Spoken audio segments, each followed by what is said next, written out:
Protège ton témoignage, protège ta vie. Celui, par exemple,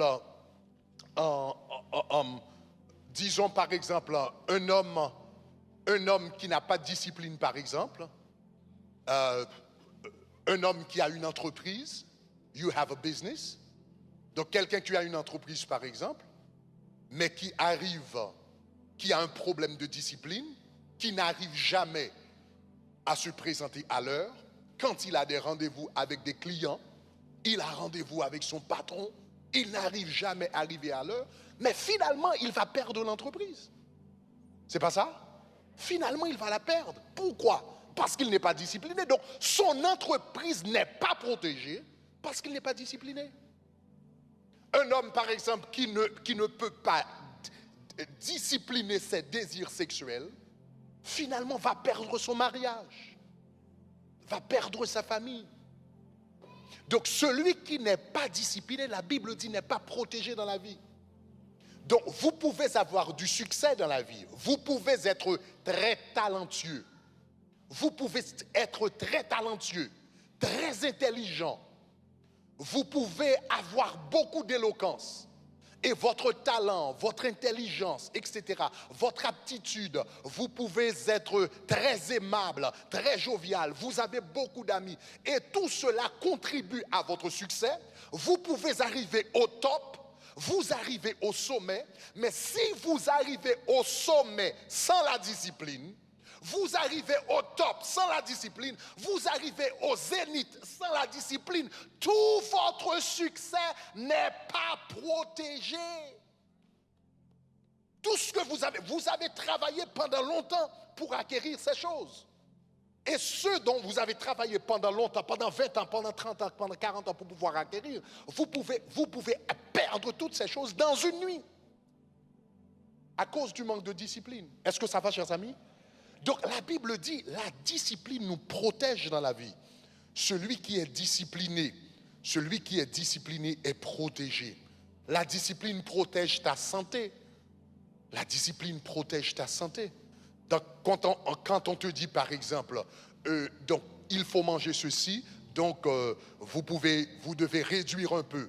Réduisez un peu la graisse, réduisez un peu donc le sucre, c'est trop, etc., etc., ou du sel, c'est trop, etc. Mais ça, c'est la discipline. Maintenant, qu'est-ce que cela va faire? Cela protège votre santé. Est-ce que ça va, chers amis? Donc, la discipline, la Bible nous dit, la discipline, la maîtrise de soi, la capacité, je veux un peu plus de sucre, je veux plus de sucre. Mais la discipline te fait dire non quand vous voulez, quand vous avez envie de faire quelque chose, quand tu as la maîtrise de soi. Et remarquez bien que la maîtrise de soi, c'est un fruit de l'esprit. Est-ce que ça va? Quand tu as ce fruit de l'esprit qui s'appelle la maîtrise de soi, le corps peut vouloir plus de sucre, mais tu as dit non, c'est pas bon pour ma santé, je ne vais pas en avoir plus. Est-ce que ça va? Et qu'est-ce que cela fait? La Bible dit cette discipline va constituer une muraille de protection autour de ta santé. Donc celui qui a la maîtrise de soi dans la vie, la Bible dit est protégé. Mais celui qui n'a pas la maîtrise de soi, c'est comme une ville forcée, une ville sans muraille. Cette personne est exposée aux maladies. Cette personne est exposée à la pauvreté, cette personne est exposée à l'échec, cette personne est exposée au scandale, vous êtes exposé à tout. Parce qu'il n'y a pas la discipline. Est-ce que ça va, chers amis? Disons discipline. Je déclare que le Seigneur va t'accorder de la discipline. Alléluia. Je déclare que le Seigneur te va accorder de la discipline. Disons, je le reçois au nom de Jésus. Le Seigneur va t'accorder la maîtrise de soi.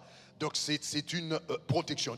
Premièrement, nous avions dit que celui qui est discipliné, la maîtrise de soi vous protège. Deuxièmement, la deuxième raison pour laquelle il faut pratiquer la maîtrise de soi, qui est un fruit de l'esprit, comme nous avions vu dans Galates chapitre 5, les versets 22 et 23. Deuxièmement, la maîtrise de soi rend possible le succès. C'est la maîtrise de soi qui nous permet d'avoir du succès dans la vie. Regardons 1 Corinthiens chapitre 9, le verset 25. 1 Corinthiens chapitre 9, le verset 25. Hein?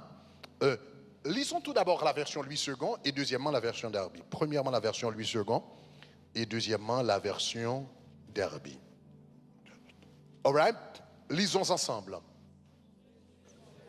Tous ceux qui combattent s'imposent toute espèce d'abstinence et ils le font pour obtenir une couronne corruptible, mais nous le faisons pour une couronne incorruptible. Tous ceux qui combattent s'imposent. Est-ce que ça va? Le mot ici est fort. S'impose. S'imposer quelque chose, c'est l'on dit tête nous et moins grand mon nous. Est-ce que ça va? S'impose toutes sortes de disciplines. Regardez la version Darby, qui est une version littérale. Lisons ensemble.